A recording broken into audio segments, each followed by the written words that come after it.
True to form, the Patriots let value have the most influence on who they selected in the first round of the NFL draft.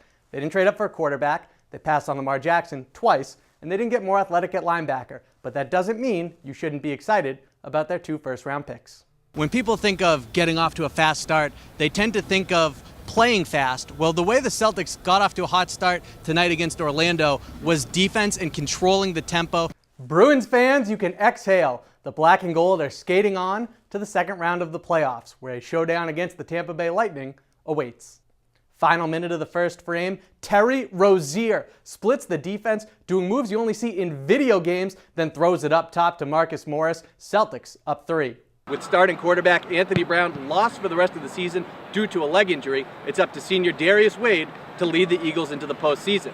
We'll see if he can take his first opportunity and knock it out of the park. Kai Bowman flexing for the camera, and that's Bowman stealing and slamming mom and dad. How you feel about that? Those are some of the players to watch for when BC takes the field this season. As for the when, well, we know a little bit more about that too now.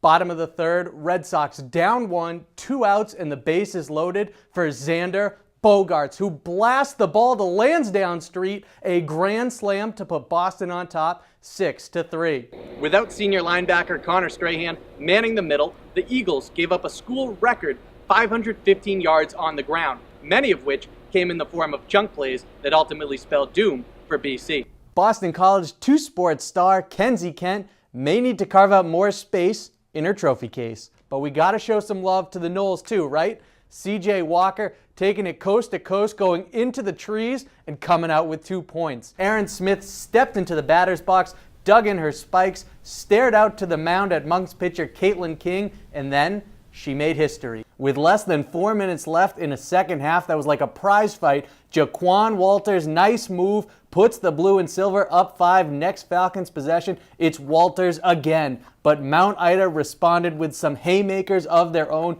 Joey DeFilippi from distance, and then Jason Clark the steal. Errol Jordine the layup. It's a 3-point game. Clayton Keller beats Joe Wall 5-hole for a shorthanded goal, much to the delight of the fans of the red and white. Terriers take it 3-1.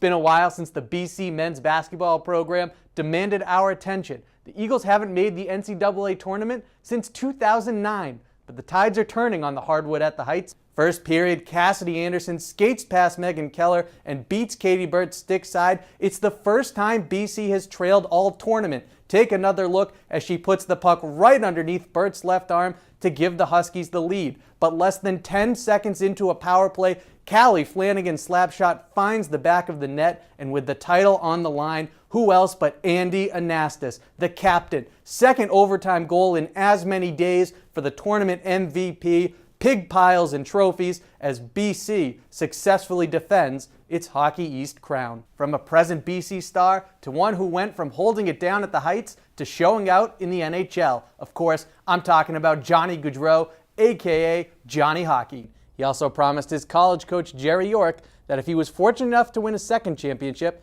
he'd bring the cup to the Heights. Well, neither Dumoulin nor York had to wait long, as this weekend, little more than 2 months after Dumoulin hoisted the cup for the second straight season, he brought Lord Stanley to the Heights.